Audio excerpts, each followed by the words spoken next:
In New Mexico, there are basically three options for treating serious mental illness: a stay in the hospital, jail, or the street. But lawmakers are looking at a new option. It's one that may save taxpayer money and lives. Matt Grubbs shows you in his special assignment. There are some freedoms we forget about. Our health, for example. If we're sick, we assume we can always go see a doctor, or not.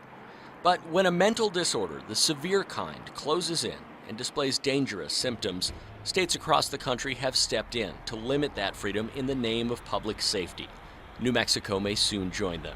At the Capitol this year, the debate is over what's called assisted outpatient treatment, or AOT. It lets a judge order someone to take medication for mental illness, and it's a controversial step. People have a right to have control over their own body, and forced medication is kind of gets to the core of that. But what do we do today? We pick him up and we throw him in jail. Think of AOT as a middle ground option, something stronger than voluntary treatment, yet short of jail or a mental hospital. So yes, there is some deprivation of liberty, but it's much less so than what New Mexico is ordinarily doing, which is locking somebody down in a hospital. Judge Oscar Kazin runs the AOT court in San Antonio, Texas. He told a panel of lawmakers that he's seen jail stays and psych holds at area hospitals plummet. Same with the cost to the community of constantly treating a small part of the population. Kazin says he sees less than 100 people at any given time who are in and out of jails and hospitals, frequently after run-ins with police. Kazin says just putting those people in front of a judge, telling them that they're sick, because many of them don't know, and then ordering them to take their meds, it's worked. Wouldn't you rather fail on the radar than off the radar? Bert and Jean Dugan say absolutely. Hearing voices.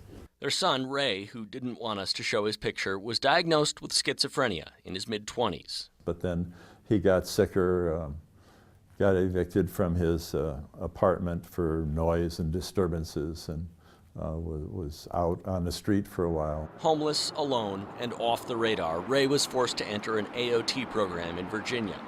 The judge's order expired years ago, but his parents say it worked. It's been 16 years and he still says he does it because the judge told him to take the medicines. And even though Ray doesn't have to, there's no punishment, he does. It makes a practical decision that whether the label is right, my life is better when I take these medicines. The law being considered in New Mexico doesn't force courts to use the program, and there's a list of criteria that has to be met for the state to force someone into AOT.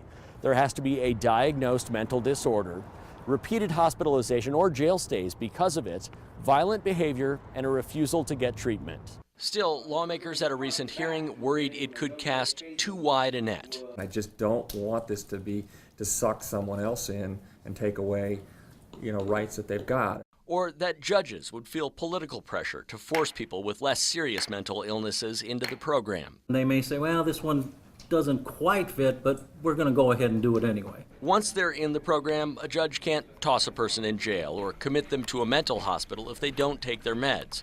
But it does keep them on the radar, and that's not the way it is now.